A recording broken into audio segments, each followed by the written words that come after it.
그러니까 이게 이제 주가 조작 가능성과 관련된 움직임도 국정원 비밀 문건에 이게 나와 있어요. 방금 얘기하신 대로 1월 17일 날 중국 심양에서 북한 조선 아시아 태평양 위원회, 흔히 아태위라고 우리가 약칭해서 부르죠.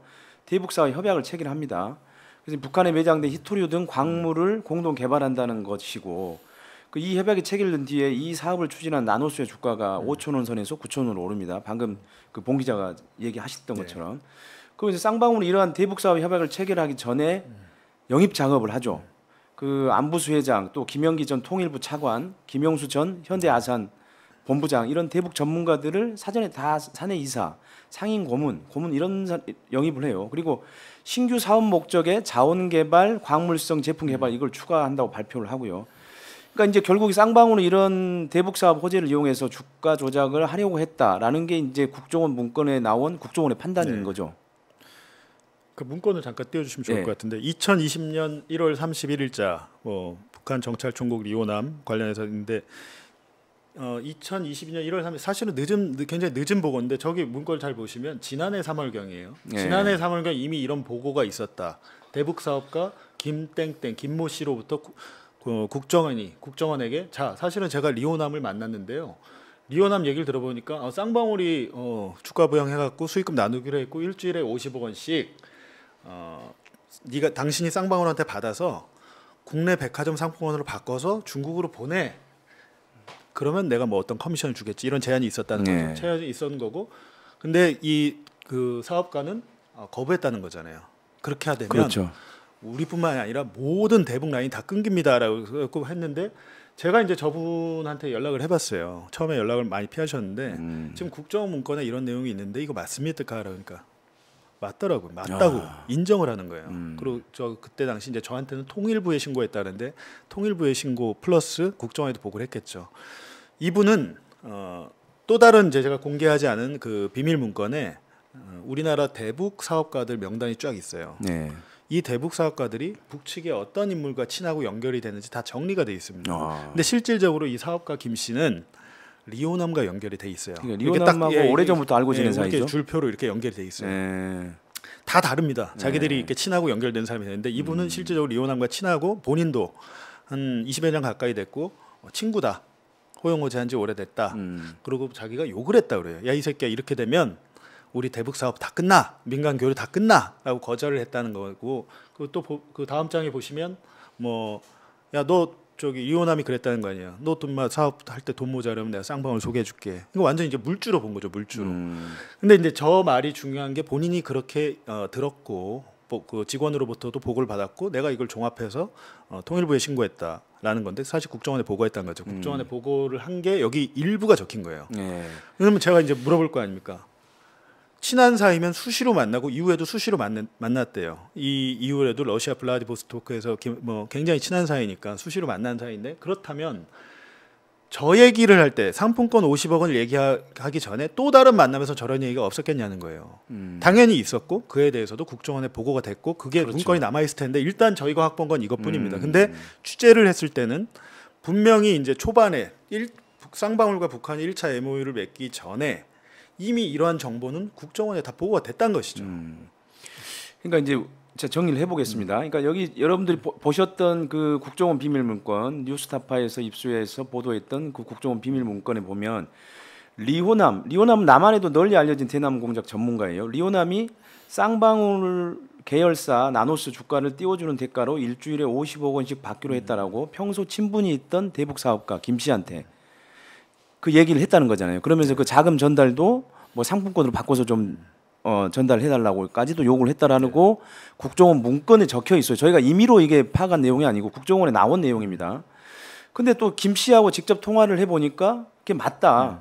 리오남이 내게 쌍방울을 또 소개해준 것도 사실이고 그 중요한 내용 같아서 그 당시에 이런 내용을 적어서 통일부에 보고했다. 그렇게까지도 이제 직접 봉 기자님한테 그렇게 확인을 해줬어요. 예.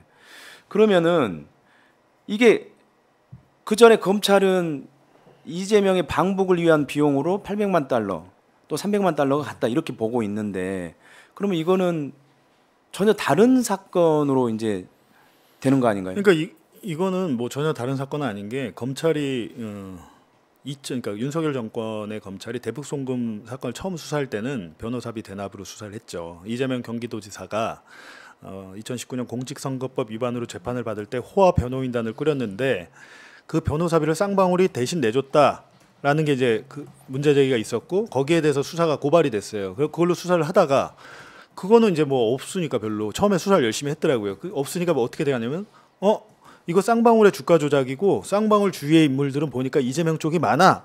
주가 조작 수사를 한 5개월간 열심히 했어요. 2022년 말에 열심히 해놓고 작년 1월에 이제 김성태가 필리핀에서 체포돼서 송환이 돼서 들어오잖아요. 김성태가 들어온 이후부터 이게 이상해지는 겁니다. 주가 조작으로 수사를 하다가 갑자기 방향을 바꿔서 대북 송금이 되는데 주가 조작으로 계속 그 수사를 하게 되면 무슨 문제가 발생하냐면 이재명 대표를 못 엮죠. 그건 그렇죠. 기업의 범죄가 되고 그렇잖아요. 기업이 그렇죠. 북한과 짜고 대북 사업 호재를 띄워갖고 주가를 부양하려고 했다, 시세를 조정하려고 했다까지만 되는 거예요. 근데 김성태가 들어와서 김성태 회장이 잡혀와서 처음에 이재명 모른다고 하다가 사실은 이 모든 것은 이재명을 위해서 한 것입니다라고 이제 진술하는데 밑에 그 쌍방울의 다른 임원들도 똑같은 진술하기 시작해요. 그거에 대해서 이화영 그 전 경기도 평화부지사가 검찰에서 진술 회유 압박이 있었다고 그 부분입니다. 그리고 이분들이 모여서 피의자들을 한데 모아놓고 진술 연습을 시키고 세미나를 했다라는 게 이화영 전 부지사의 그렇죠. 주장이잖아요. 네. 근데 정말 신기하리만큼 이분들의 주장이 갑자기 그 진술도 바뀌고 일치합니다. 주장이 일치하는데 아시겠지만 이게 디테일에서 좀 문제가 생겨요. 그렇게 되면 없는 사실에 대해서 갑자기 하게 되면 디테일에 문제가 생기는데 일단은 디테일은 빼고 이건 다 이재명 그 경기도를 위한 것이다. 라는 걸로 이제 방향이 바뀌죠. 그래갖고 지금 재판이 진행되고 있고 다음 달 7일인가 아마 이화영 전 부지사 이제 1심 선고가 예정돼 있습니다. 그러니까 재판에서의 쟁점도 800만 달러의 사용처예요. 누구를 위해서 썼냐? 쌍방울이 자기들의 대북 사업을 위해서 썼냐? 아니면 이재명을 위해서 썼냐? 이런 거죠. 근데 지금 이 국정원 문건에서는 검찰이 이미 확보한 문건인데 사실은 저런 문건이 있으면 확인해봐야 되잖아요. 검찰도. 당연히 확인해봐야죠. 근데 검찰은 국정원 문건 안에 그 쌍방울의 주가 조작 정황이 적힌 부분에 대해서는 수사를 하지 않았습니다. 그냥 덮은 거죠. 네. 아니 그러면은 그러니까 이건 뻔하죠. 왜 검찰이 그러면은 쌍방울의 주가 조작 부분에 대해서 혐의에 대해서는 수사를 안 했을까? 이거는 사실 답이 정해진 거나 마찬가지예요. 결국은 뭐 이재명 지사 당시 경기지사였고 그 차기 유력한 대권 주자였던 이재명 현 대표를 사실 잡기 위해서 사실 그랬다라고는 볼 수밖에 없지 않겠어요? 그러니까 대장동 사건도 제가 한 1년 넘게 보도를 했지만 대장동 사건은 10년 동안 일어났던 복잡한 일이에요. 그렇죠. 등장인물도 엄청 많습니다. 근데 이 대북 송금 사건은 2018년 19년 일이거든요. 그렇죠. 18년 19년 일이고 등장인물도 훨씬 적어요. 제가 볼 땐 되게 사건이 심플해요.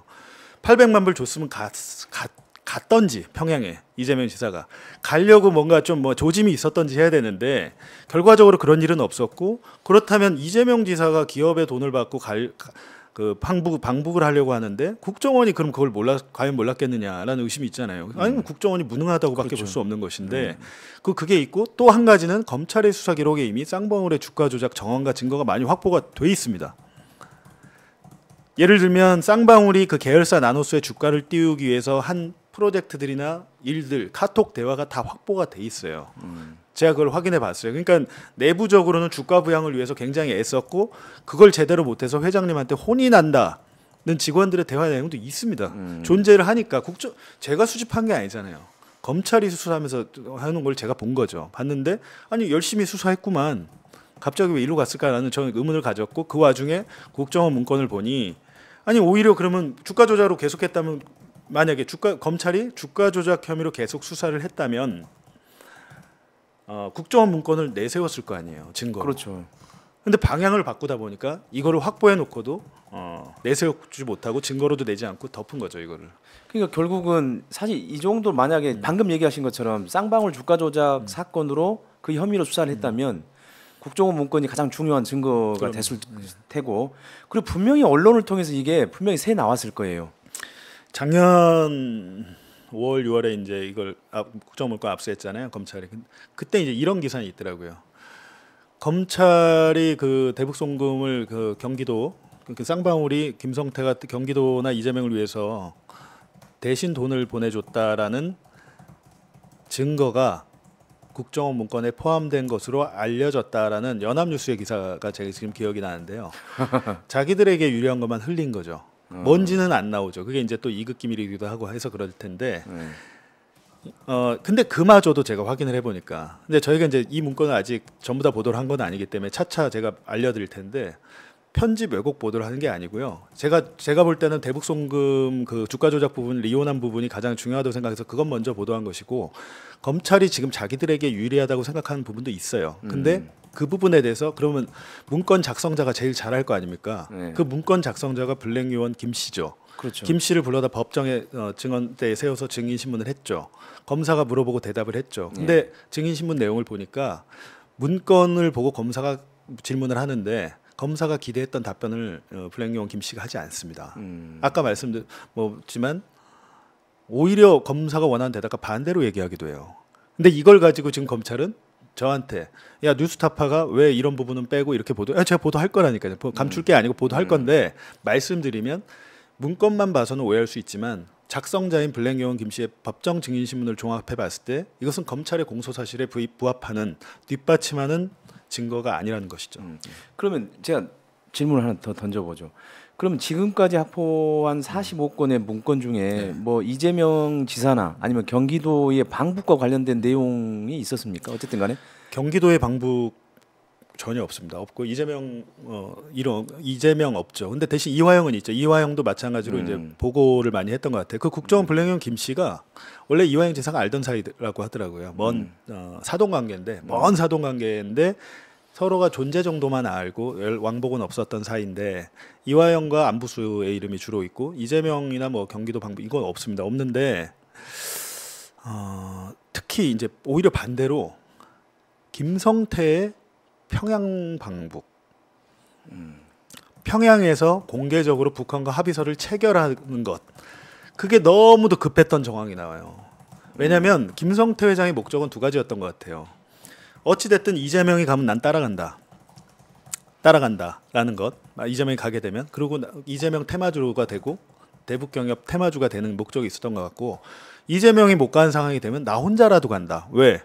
내가 북한 가서 평양 가서 의리의리하게 행사를 딱 치르면 쌍방울 그룹은 유일하게 그때 당시는 분위기가 안 좋을 때 아닙니까? 2019년 2월에 트럼프와 김정은이 만나서 협상이 결렬되잖아요. 그렇죠. 그때부터 완전 냉각기인데 이 냉각기에 유일하게 쌍방울 회장인 내가 평양에 가서 딱 히토류 광물자원 개발식을 그 사업을 협약을 해.